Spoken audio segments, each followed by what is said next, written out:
Andrea Henderson and her amazing, amazing team. She got the biggest pop. She showed off things at Domopalooza and the crowd went wild. And I think it's because this is stuff that we use every single day. So it impacts us a lot. Right. The first thing we're going to go into Canvas. Check this out. If I hit settings right here, if I hit Canvas, larger grid, and you can pick whatever you want. I like lines like that. Boom. We just got this snap to grid, and I actually submitted this snap to grid idea in the Domo Ideas Exchange, and a bunch of other people did too, and you upvote it. And my whole point is go into the Domo community, go to Ideas Exchange. If you have an idea, put it in there. People listen, like Andrea and her team, and they will make things. Okay, so what we just did is we did this little grid. But look, this is off a little bit. If I move it, it just snaps into the grid now to make it much easier to do things. But do I have to do each one of these individually? No, you don't. I'm going to zoom out, highlight everything, and now I just move it a little bit, and there it goes. It's all snapped to grid. So now I can see things. Yep, boom, boom, boom. It's in the lines. That one's a little bit off. Oops, I'm going to click out.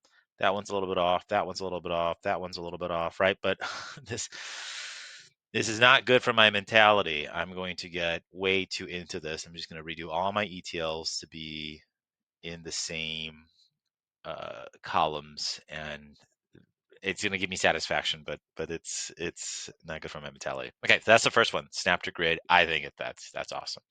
Okay, number 2 is, hey, let's say you have sections that you want to write about, right? Like let's say I wanted to highlight this entire section. Well, now you can. So I'm going to highlight this entire group. Actually, I'm going to do it this way. I'm going to highlight this entire group right there, and they all turn blue. And now if I right click, I can say create a section, and look, it creates a section. And I'm going to maybe change that color to be yellow because I have this line as yellow. And I might say that these are all, let's rename this to text functions. And you would be like, all right, who cares? Why does he care? Because I can move this whole section now. And that's what's really, really cool about it. I can move that entire section instead of having to do each one of these individually. I know what I'm doing. So what I've already been using this for in my ETLs is to say, this is where I have raw data coming through. This is the cleanup part. These are where I'm doing joins because of whatever. I can do that. So that's a big, big, big, big win for people who are in the ETL every single day of their lives like me. People who have no lives, that's what that means.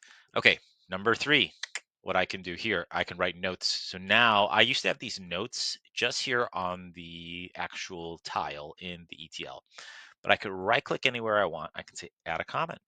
And here is I could say we are doing each ETL function based on type, whatever. I can do something like that, right? And I can move this around. I'm going to click out here.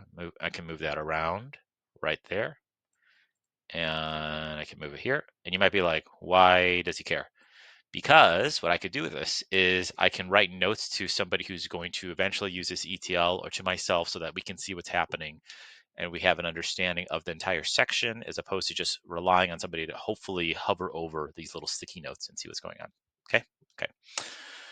Next one, number 4 is, if I ever have a column that I'm like, where did that column exist? Where did it come from? Let's go to this one. Select column. I see portfolio company. Sure. I also see, I'm trying to see what else I can find here. Portfolio company and month year date. Sure. That's a good one. Month year date. This is live. Never done this before. I'm gonna hit this little magnifying glass, and if I type in the word month year date, cool. We start to see, where does it exist? Oh, month year date is in there. Cool. Let's type in another one. I want to try that portfolio company one because I know that one's going to pop everywhere. There it is.